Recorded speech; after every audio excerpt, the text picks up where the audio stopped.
मैं इस सरकार को मुबारकबाद देता हूं, इसलिए नहीं कि 370-35 पे हटा दिया। जो विजनरी कहते थे, मुझे पता नहीं, इन्होंने कभी दावा नहीं किया हम विजनरी हैं। ये शुद्ध देहाती लोग हैं, हिंदी बोलते हैं, हिंदी में खाते हैं, हिंदी में सोते हैं, और शायद हिंदी में गाली देते होंगे। लेकिन इंग्लिश में गाली दीजिए तो लोग कहते हैं वाह वाह क्या वंडरफुल, लेकिन वही गाली आप हिंदी में दे दीजिए, कहेंगे देखिए साहब कितना जाहिल आदमी है। दोनों धाराओं के हटने के बावजूद भी जो एपरेटस, जो सिस्टम व्यवस्था में इस्लामिक आतंकवाद की जड़ें मजबूत हो गई थी, वो तो फिर भी नहीं हटने वाला था।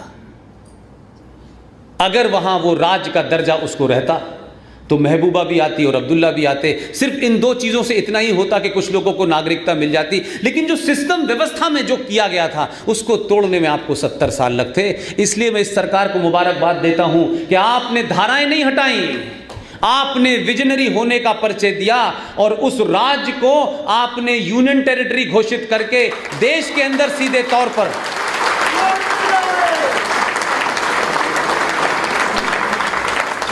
अब समस्या यह है कि सत्ता चली गई, संविधान चला गया, जो झंडा था वो भी चला गया, लेकिन अब समस्या दूसरी हो गई। और ये भी मैं कहता हूं कि कुछ चीजें अच्छी होती हैं। ये अगर 2019 से पहले होता तो सब कुछ होने के बाद भी मुझे थोड़ा सा दुख रहता। मैं ज्यादा खुश क्यों हूं? इसलिए कि इस यूनियन टेरिटरी घोषित होने के बाद, केंद्र शासित प्रदेश होने के बाद, अब जम्मू कश्मीर, लद्दाख की गली गली, मोहल्ले मोहल्ले की इंच इंच जमीन केंद्र सरकार के हाथ में है। और दूसरी बात जो मेरे लिए उससे भी ज्यादा महत्वपूर्ण है कि अब जम्मू कश्मीर की पुलिस गृह मंत्री देखेगा, उसमें भर्तियां कैसे होंगी ये भी गृह मंत्रालय देखेगा। तो लोग अब डर के मारे ये नहीं कहते कि गृह मंत्रालय देखेगा, उनको मालूम है गृह मंत्रालय का मतलब क्या है। इसलिए ये फैसला इन दो फैसलों से ज्यादा बड़ा है। इसके न होने से आंख अधूरी रहती है। लिहाजा फिर एक बार संविधान की तरफ लौटना चाहता हूं। मैं संविधान की उन दो धाराओं को, उनका 40वां होने वाला है, 13वीं हो चुकी है। 31 अक्टूबर को मैं सब जगह एक अपील कर रहा हूं, आपसे भी करता हूं। आपको अच्छी लगे तो मानिए, मैं कोई राजनेता होने की मेरी बात आपको माननी है। मैं सिर्फ आपसे वही बात कहूँगा जिसमें ना आपका कारोबार का नुकसान हो, ना आपको कोई अपनी पहचान का नुकसान हो, जो ना पॉलिटिकली इनकरेक्ट दिखे। 31 अक्टूबर को जम्मू कश्मीर में यूनियन टेरिटरी घोषित होने के बाद लेफ्टिनेंट गवर्नर सीधे कंट्रोल में वहां जाएगा। उस दिन से जम्मू कश्मीर में केंद्र का शासन लागू होगा। ये बात नहीं है। 31 अक्टूबर की डेट भी आपके दोनों लोगों ने, वो कब तय करते हैं, कहाँ तय करते हैं, ये भी लोगों को पता नहीं चलता कि मीटिंग कहाँ होती है। उन्होंने तो ब्रजपात कर दिया इनके ऊपर। उन्होंने केंद्र शासित प्रदेश तो घोषित किया है, लेकिन जब इतिहास में लिखा जाएगा तो उन्होंने 31 अक्टूबर की डेट चुनी है कि हम उस दिन करेंगे जिस दिन सरदार पटेल पैदा हुए थे।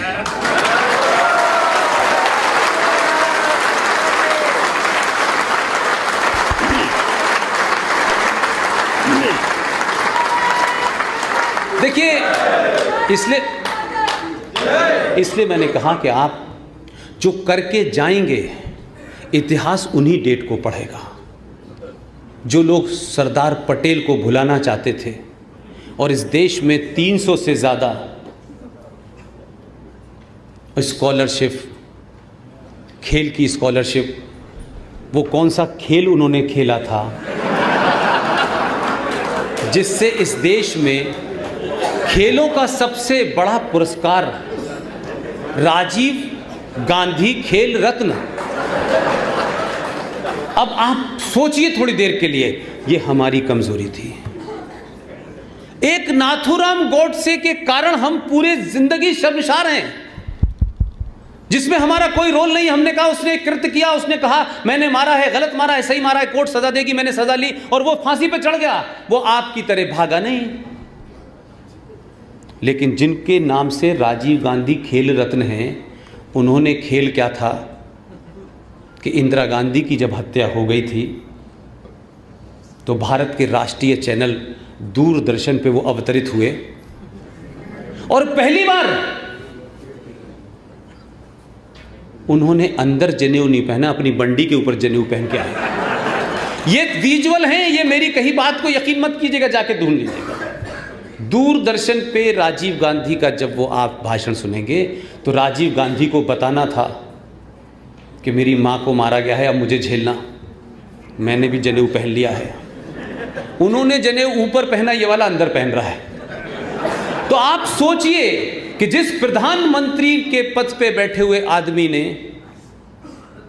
दूरदर्शन के ऊपर आकर के ये कहा हो कि जब कोई बड़ा पेड़ गिरता है तो थोड़ी जमीन हिल जाती है, उस जमीन के हिलने में देश भर में हजारों और दिल्ली में 350 सिखों का कत्ल को जस्टिफाई किया गया। उस आदमी के नाम से खेल रत्न है। इस खेल के अलावा कौन सा ऐसा खेल खेला कि ना सिर्फ उनको इस बात से नवाजा गया कि राजीव गांधी खेल रत्न दिया जाएगा, उनको भारत रत्न भी दिया गया। ये पूछा किसी ने कि कौन सा राजीव गांधी का ऐसा कंट्रीब्यूशन था कि उन्हें भारत रत्न भी मिला। और आपकी विचारधारा के और राष्ट्रवादियों में से कोई अगर कोई बात कह दे, ओहो, शाम तक माफी मलवानी पड़ती है, पूरा देश आपके पीछे लग जाता है। देखिए इसने क्या कह दिया साध्वी प्रज्ञा ने। अरे जो तुमने साध्वी प्रज्ञा को दिया था वही लौटा रही है, उसने क्या कह दिया। तो मैं लार्जर कॉन्टेक्स्ट में यह कहना चाहता हूं, मैं संविधान के अंदर एक धारा है। जो लोग ये कहते हैं नहीं नहीं संविधान हमने लिखा है, ये संविधान के निर्माता हैं, होंगे, उसी संविधान में एक धारा है 333, ट्रिपल तलाक नहीं, 333, 333। इस धारा को कभी सुना आपने? कभी जिक्र ही नहीं होगा। इस धारा में है क्या? और यह सवाल इसलिए मैं पूछना चाहता हूं कि इससे दो चीज का पाखंड पता चलेगा कि अगर यह संविधान भारत के निर्माताओं ने बनाया गया जैसा कि दावा किया जा रहा है, लेकिन जो बात मैं आपसे कन्वे कर चुका हूं उसे मेरी बात को यकीन करें न करें, मैंने कहा कि government of India independence act 1935 की कॉपी ले लीजिए आर्काइव से, फोटो कॉपी करा लीजिए और भारत के संविधान को लेकर बैठ जाइए। 80% फोटो कॉपी है, ये बात मैं आपको बता रहा हूं, कोई दावा नहीं है मेरा, कोई इंटरप्रिटेशन नहीं है। लेकिन सवाल यह है कि धारा 333, ये धारा क्या है? ये धारा बड़े कमाल की है साहब। इस धारा के तहत जो अंग्रेज यहां आए थे, वो अंग्रेज राज किया उन्होंने और फिर जाने से पहले चाबी अपने हिंदुस्तानी अंग्रेजों को देके चले गए। ये जो 333 का जो प्रोविजन है, ये इस पाखंड को एक्सपोज कर देगा कि इस संविधान को बनाने वाले सभी भारतीय थे और ये संविधान पूरा हमने बनाया है। उसमें कहा गया कि जो अंग्रेज आए थे उन्होंने राज किया, वो चले गए, लेकिन बहुत लोअर लेवल पे भी अंग्रेज छोटे छोटे अफसर थे, उनके इस देश की महिलाओं से जायज और नाजायज संबंध हुए। कोई बहुत बड़े उसकी बात नहीं है, वो भी चले गए। यह कहा गया कि उन महिलाओं से होने वाली संतानों को भारत में एंग्लो इंडियन कहा जाएगा, एंग्लो इंडियन कहा जाएगा। और 70 साल में वो एंग्लो इंडियन संतानें खत्म नहीं हुई, मुझे तो मिल नहीं रही, मैं ढूंढता हूं। लेकिन 333 के अंदर एक प्रोविजन देखिए, जाने से पहले ये प्रोविजन करके गए कि भारत की लोकसभा के अंदर 545 सीटें हैं, चुनाव 543 पे होगा। ये तो 2 सीटें हैं तो जो असली थे वो चले गए, जो नकली थे वो समाप्त हो गए। लेकिन एंग्लो इंडियन कम्युनिटी के 2 लोगों को राष्ट्रपति हर बार लोकसभा में नॉमिनेट करेगा। ये किसके नुमाइंदे हैं? ये दोनों एंग्लो इंडियन किसके लिए जवाबदेह हैं? आप तो अपने एमपी से पूछते हैं ना, हमने वोट दिया है, आप उसका कॉलर पकड़ते हैं। तो लोकसभा में नॉमिनेट होने वाले ये 2 एंग्लो इंडियन के लोग हैं। ये प्रोविजन कब आया और भारत के किस ज्ञानी संविधान को लिखने वाले ने ये कहा कि इसको शामिल कर लो? और चलिए मैंने माना, लेकिन आज तो 2019 हो गई। इस देश में हजारों जातियां ऐसी हैं, और जिस राज्य में की राजधानी में मैं हूं, यहां तो हजारों जनजातियां हैं जिन्होंने या जिनकी कबीलों के लोगों ने, उस जातियों के सरदारों ने कभी पार्लियामेंट देखी नहीं है। कम से कम वो हजारों लाखों लोगों की नुमाइंदगी करने के लिए उनमें से कोई नॉमिनेट नहीं होना चाहिए था। ये एंग्लो इंडियन को ढूंढ ढूंढ के कहां से लाया जाता है, और इस पे चर्चा नहीं होती कि इसको बंद होना चाहिए, या तो ये प्रोविजन खत्म होना चाहिए, या ये एंग्लो इंडियन की जगह इस देश में उन लोगों को 2 सीटों पे नॉमिनेट करना चाहिए जो भारत में सबसे कम जनसंख्या में है। और उसमें मेरी सजेशन है, सरकार माने या न माने, मैं तो सजेशन ही दे सकता हूं।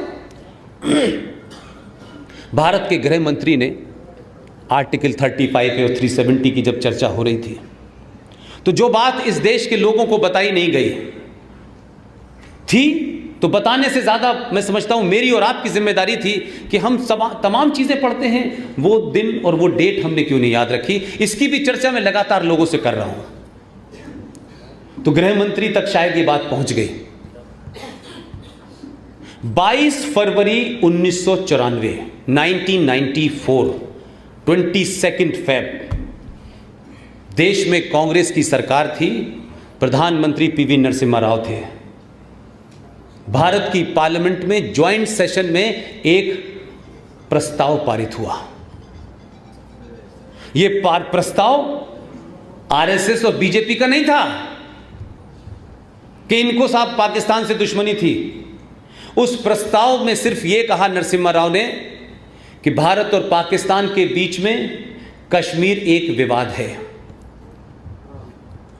अब नरसिम्हा राव के गुरु थे अटल जी, ये तो पता ही है आपको।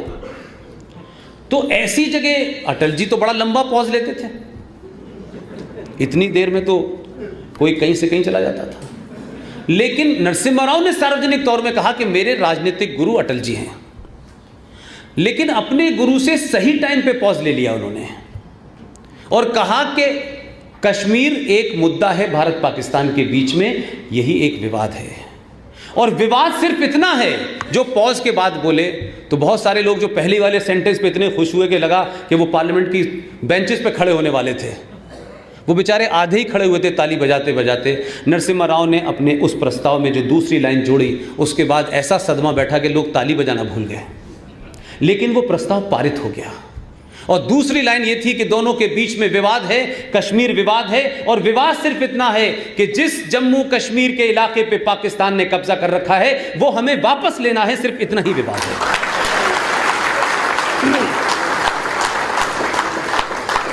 देखिए, जो लोग पार्लियामेंट में हैं, पहले वाले लोग सो जाते थे देवी गौड़ा की तरह, इस बार के जो लोग हैं वो सोते ही नहीं हैं। लोग ढूंढ रहे हैं ये सोते कब हैं। यही सेम लाइन, यही सेम बात इस 5 और 6 अगस्त की डिबेट में भारत के गृह मंत्री ने कहा कि जम्मू कश्मीर भारत का अभिन्न अंग है, पाकिस्तान ऑक्युपाइड कश्मीर भारत का अभिन्न अंग है और हम उसे वापस लेके रहेंगे। अभी तो सिर्फ कहा है, अभी सिर्फ कहा है, कुछ करा नहीं है। लेकिन आपकी शैली काम करने की जो 5000 साल पुरानी थी, उसका परिचय जरूर दिया है इस 37 को हटाने में। उससे ये मिलता तो है कुछ कि बात कुछ उस तरफ जा रही है। ये ढंडोरा पीट के नहीं होगा कि हम दाऊद इब्राहिम को लाएंगे जैसे सब्जी मंडी में मिल रहा है, लाया वाया कोई नहीं। ये बहुत सारी बातें। आप काम कैसे करना चाहिए, सत्ता कैसे चलनी चाहिए, देश कैसे चलता है। मैं किसी की तारीफ नहीं कर रहा, लेकिन अगर किसी ने अच्छा काम किया है तो उसकी पूरी ताकत से तारीफ करनी चाहिए।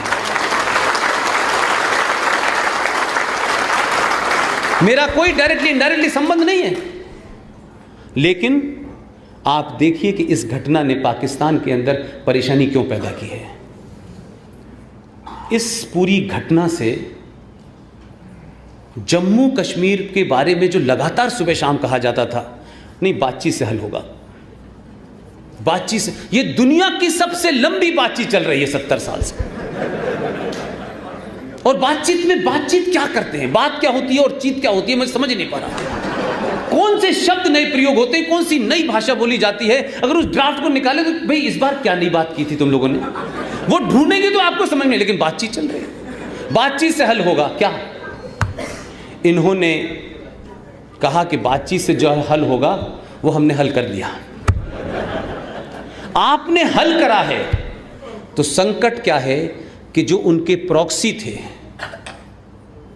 जिनकी जबान, जिनकी भाषा, जो कुछ जम्मू कश्मीर में एक राज जो भारत में, लोकतंत्र भारत में 2 नेशन थ्योरी को रिप्रेजेंट करता था, उस राज के अंदर इंस्टीट्यूशन का इस्तेमाल करके, आपके राजनेताओं की भूख को सेटिस्फाई करके, दिल्ली को घुटनों पे दबा दबा करके जो भी कुछ उन्होंने इख्तियार आपसे हासिल लिए, अधिकार हासिल किए, वो देश के खिलाफ थे। लिहाजा आपने जैसे ही उस पूरी बाउंड्री को रीअश्योर किया, जिस बात की तरफ मेरा इशारा है वो पाकिस्तान को समझ में आ गया है, जिसको मैंने अभी बताया कि 370 और 35A से पाकिस्तान परेशान नहीं है। जो उसके प्रॉक्सी बैठे हुए थे, जो हुर्रियत की शक्ल में थे, जो मूसा की शक्ल में थे, जो महबूबा और अब्दुल्ला की शक्ल में थे, जो वही बोलते थे, जो ये तय करते थे भारत सरकार को कि आपको पाकिस्तान से बात करनी चाहिए। एक राज्य की मुख्यमंत्री भारत की सत्ता को बताएगी कि किससे बात करनी चाहिए, नहीं करनी चाहिए, भारत का किस में हित है, किसका हित में नहीं है, ये भारत का प्रधानमंत्री, ये गृह मंत्री, ये रक्षा मंत्री तय करेगा कि जम्मू कश्मीर की मुख्यमंत्री तय करेगी। लेकिन पाकिस्तान की भी वही तकलीफ है कि इन्होंने यूनियन टेरिटरी घोषित करके जम्मू कश्मीर पे सारी ज़मीन ले ली। अब तो यहाँ भारत सीधे तौर पे आएगा, तो जम्मू कश्मीर में अब हमारे प्रॉक्सी की दुकान बंद हो गई है। और पूरी दुनिया में जब इस मुद्दे को उठाया तो पाकिस्तान ने भारत को इनडायरेक्टली मजबूत कर दिया। वो बार बार कह रहा है कश्मीर, तो सब पूछ रहे हैं कश्मीर में क्या हुआ, क्या हुआ भाई, कोई बॉर्डर बदल गया, क्या हो गया। अब ये नहीं कह पा रहा है, इसलिए पूरी दुनिया कह रही है ये इंटरनल मामला है। तो अब इंटरनल मामला ये, तो आपने इंटरनल घर अपना ठीक कर लिया है। इसीलिए मैंने कहा कि जिस दिन घर ठीक कर लेंगे और हफ्ते में 1 दिन पानी पियाएंगे, उतने में हो जाएगा काम। कुछ और नहीं करना है आपको। किसी पे हमला नहीं किया आपने, बम बनाया हुआ है आपने, आपने सिर्फ यही कहा कि हमने अपना घर ठीक करना था, कर लिया, ये भारत की जनता तय करेगी। तो एक तो आपने कश्मीर के बॉर्डर को रीश्योर कर लिया, कश्मीर की ज़मीन के ऊपर पाकिस्तान की पैदा किए हुए जायज़ और नाजायज़ राजनीतिक दलों की सत्ता को कमज़ोर कर दिया और संविधान को डस्टबिन में डाल दिया। वहाँ की नागरिकता के नाम पे हिंदुओं को वहाँ जाने से रोकने की जो रुकावट थी उसे समाप्त कर दी, और उसका मिसयूज़ करके आपने हिंदुओं को पूरे देश के, मैं हूँ या आप हूँ, आप सबको जम्मू कश्मीर में जाने के लिए नागरिकता लेनी पड़ेगी, वहाँ रहने के लिए नागरिकता लेनी पड़ेगी, वहाँ ज़मीन करने की नागरिकता, उसको तो आपने कहा कि ठीक है। तो मैं तो चलो इतना भी मानता हूँ, लेकिन वो बार बार ये जब कहती थी कि नहीं कश्मीरियत, इंसानियत और जमहूरियत, ये जब वो कहती थी तो मैं ये समझ नहीं पाता था कि इनका मतलब क्या है। ये कैसी जमहूरियत और इंसानियत है कि उस जमहूरियत और इंसानियत के अंदर कश्मीरी पंडित जो उस ज़मीन पर रहता था उसको तो आपने मार के निकाल दिया, और जो भारत के हिंदुस्तानी हैं उनको वहां जाने से रोक दिया। लेकिन ताज्जुब है कि मुझे आपने जाने से रोका, मुझे ज़मीन नहीं दी, मैं थोड़ी देर के लिए सब्र कर लेता हूं। लेकिन मुझे बताइए 2008 से 2019 तक बर्मा से चल के रोहिंग्या मुसलमान 98,000 जम्मू कश्मीर में कैसे बस गया। और आप कहती हैं कश्मीरियत, आप कहती हैं हमारे भाई हैं, तो भाई को तो आपने निकाल दिया, जो बचे हुए थे उन्हें चारा बना दिया आपने, और मुसलमान बर्मा से आ जाए, मुसलमान बांग्लादेश से आ जाए, जम्मू कश्मीर में धारा 35 है उन्हें नहीं रोक पा रही थी, हमारे लिए थी सिर्फ। उनके पास राशन कार्ड भी है, उनके पास आधार कार्ड भी है। तो ये साफ एजेंडा है कि आप हिंदुओं के खिलाफ थी। अगर आप ये कहती कि भारत के किसी नागरिक को वहां आने के लिए, बसने के लिए नागरिकता लेनी, यहां तक भी ठीक था, तो फिर रोहिंग्या मुसलमानों को आपने कैसे दी? फिर बिहार और पूर्वी उत्तर प्रदेश से 25 मौलवियों को ले जाकर के आपने वैली के अंदर जो मस्जिदें हैं उन मौलवियों को नागरिकता कैसे दी? क्योंकि वो जहर उगल रहे हैं।